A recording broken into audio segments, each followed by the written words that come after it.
Alright, this is a quick video on how to configure the powermaster6 from Copeland Engineering. I'm going to be doing it over Bluetooth. That's my favorite way of doing it. And the first thing you need to do always with any Bluetooth device is to pair them. And this is going to show up as an HC06 device. And so you just say pair. It's always going to be 1, 2, 3, 4. And you say OK. And then it will pair up with that device. Once I'm paired, I can go right over to my blue terminal and open up the terminal, bring this up, connect devices, and the HC06 brings it up, and now I can just hit spacebar, and that brings up the panel, as you can see here. Now in the panel, I can set voltages, I can set times, and the main thing I'm going to want to do is set times. I've got them set right now at 0.1 minutes, 0.2 minutes, 0.3 minutes, 0.4, and that's just to have the changes happen quickly on this. So what I have is the device is at 14.3. You can see I'm using a power supply here in order that I can change it sort of rapidly. And you can see the device, all the channels are on over here. I've got two switches hooked up. One is a kill switch. It's pretty much self-explanatory.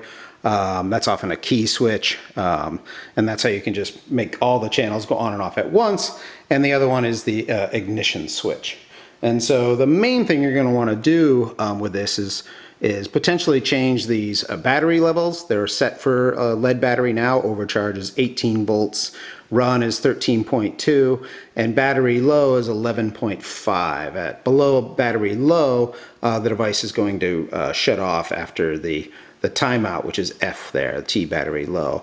But I'm just going to show you really quickly how to change one of these. So I'll change this value, enter value for K, and I'll use 2.2 minutes.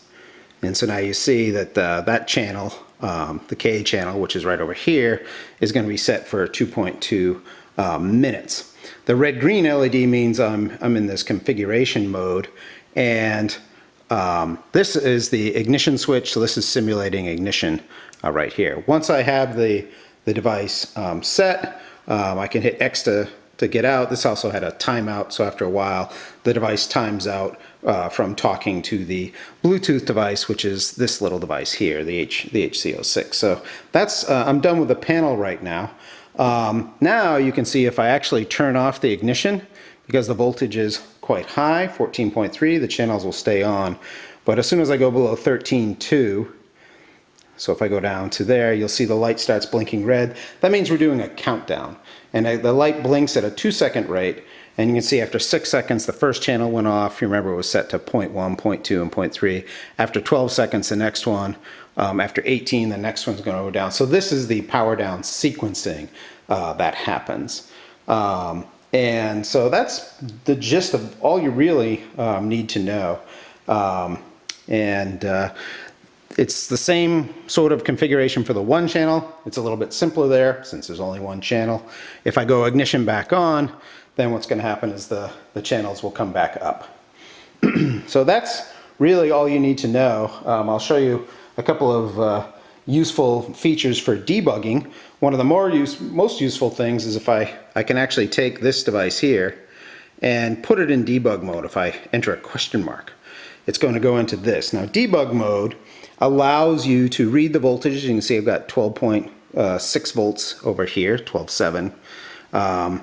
And so as I turn this up, you can see the voltage will also change over here. So now I'm up to 13.7 volts on the display.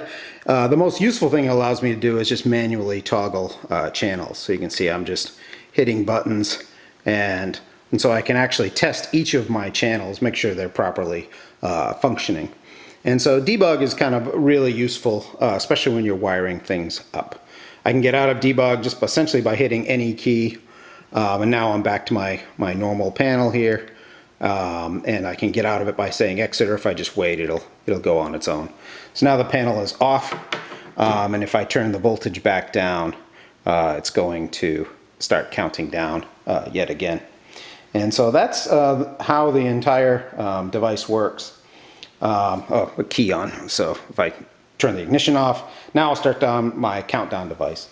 A couple of interesting things to note is if you actually set the same time for two channels, say here and here for the A and B channel, then you can gang them together and you will have 60 amps. Each of the channels is 30 amps.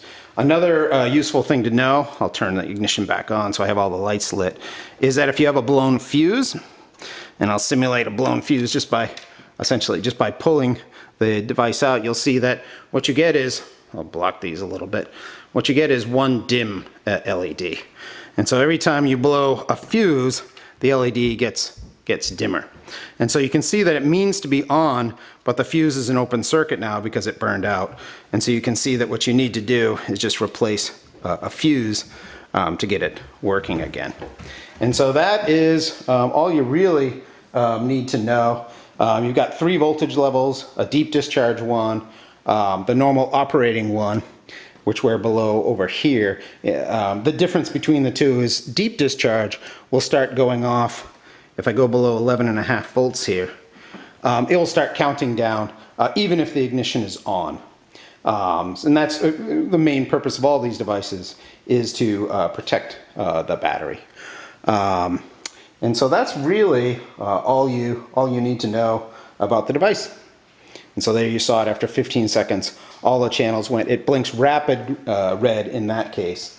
And that's just showing that the battery is so deeply discharged that it forced all the channels off after that 15-second delay. That's it. That's the whole system.